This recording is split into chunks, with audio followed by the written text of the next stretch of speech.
کیا مائع سفر میں کالے چنوں کا صدقہ کرنا ثابت ہے؟ کیا اس سے رزق میں اضافہ ہوتا ہے؟ حقیقت جان کر آپ حیران رہ جائیں گے۔ آج ہم اس ویڈیو میں ان سوالوں کے جواب دیں گے کہ کالے چنوں کا صدقہ کرنا ضروری ہے یا کوئی اور بھی چیز صدقہ کر سکتے ہیں۔ بسم اللہ الرحمن الرحیم۔ محترم ناظرین گرامی، السلام علیکم ورحمۃ اللہ وبرکاتہ۔ کیا واقعی ماہی سفر میں کالے چنوں کا صدقہ کرنے سے رزق میں بے پناہ اضافہ ہو جاتا ہے؟ کیا شام تک دولت کے دروازے کھل جاتے ہیں؟ کیا ہر پریشانی ختم ہو جاتی ہے؟ یا پھر یہ صرف ایک مشہور بات ہے جس کی کوئی شرعی بنیاد نہیں؟ آج کی اس ویڈیو میں ہم قرآن و حدیث کی روشنی میں جانیں گے کہ حقیقت کیا ہے، تاکہ ہم کسی غلط فہمی کا شکار نہ ہوں اور وہ عمل کریں جو واقعی اللہ تعالیٰ کو پسند ہے۔ لہٰذا ویڈیو آخر تک ضرور دیکھیں، کیوں نہ کہ آخر میں ہم ایک ایسی بات آپ کو بتائیں گے جو صدقے کے بارے میں ہماری سوچ بدل سکتی ہے۔ مائع سفر کے بارے میں ایک اہم حقیقت کیا ہے اور کن چیزوں کا صدقہ کرنا چاہیے؟ ناظرین گرامی، سب سے پہلے یہ سمجھنا ضروری ہے کہ اسلام میں مائع سفر کوئی منحوس مہینہ نہیں ہے۔ لوگ اسے منحوس کیوں سمجھتے ہیں؟ رسول پاک صلی اللہ علیہ وآلہ وسلم نے زمانہ جاہلیت کے اس عقیدے کی تردید فرمائی کہ سفر بذات خود نحوست لاتا ہے، اس لیے صرف سفر کا مہینہ آنے کی وجہ سے کسی خاص چیز کو لازمی سمجھنا درست نہیں۔ کیا کالے چنے کا صدقہ ثابت ہے؟ بہت سے لوگ کہتے ہیں کہ سفر میں صرف کالے چنوں کا صدقہ کریں، لیکن سوال یہ ہے کہ کیا قرآن پاک میں ایسا حکم موجود ہے؟ کیا کسی صحیح حدیث میں یہ حکم آیا ہے؟ کیا صرف کالے چنے ہی صدقے کیے جاتے ہیں؟ اس کا جواب ہے یا نہیں۔ ایسی کوئی صحیح اور واضح دلیل موجود نہیں ہے۔ پھر صدقہ کس چیز کا کیا جا سکتا ہے؟ اسلام نے صدقہ صرف کسی ایک چیز تک محدود نہیں کیا۔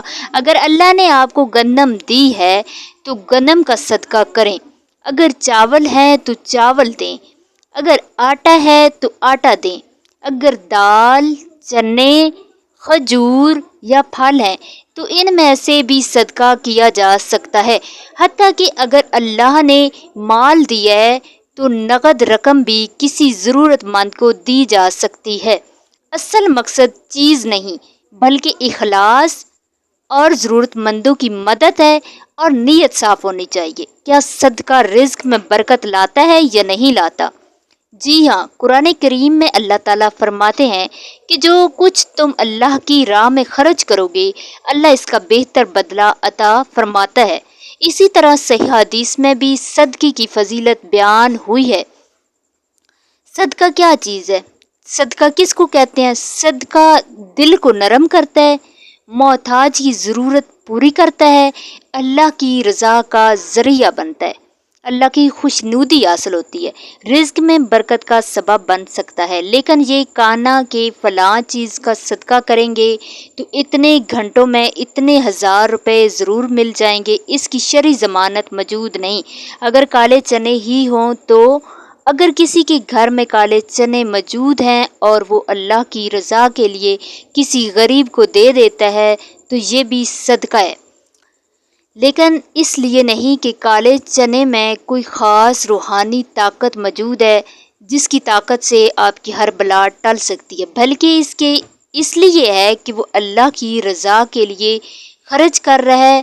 صدقہ قبول ہونے کے آداب کیا ہیں؟ اگر آپ چاہتے ہیں کہ آپ کا صدقہ اللہ تعالیٰ کی ہاں زیادہ محبوب ہو اور قبول ہو تو حلال کمائی میں سے دیں، راہ کاری سے بچیں، خوش دلی سے دیں، نیت صاف رکھ کر صدقہ کریں، مستحق لوگوں کو دیں جو اس کے حقدار ہیں، اللہ سے قبولیت کی دعا کریں۔ ایک اہم غلط فہمی آج کل سوشل میڈیا پر بہت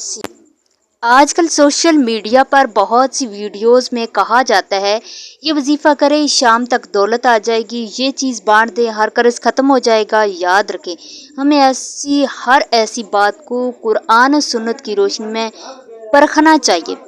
اگر کوئی عمل ثابت ہو تو ضرور کریں، اور اگر ثابت نہ ہو تو اسے دین کا لازمی حصہ نہ سمجھیں۔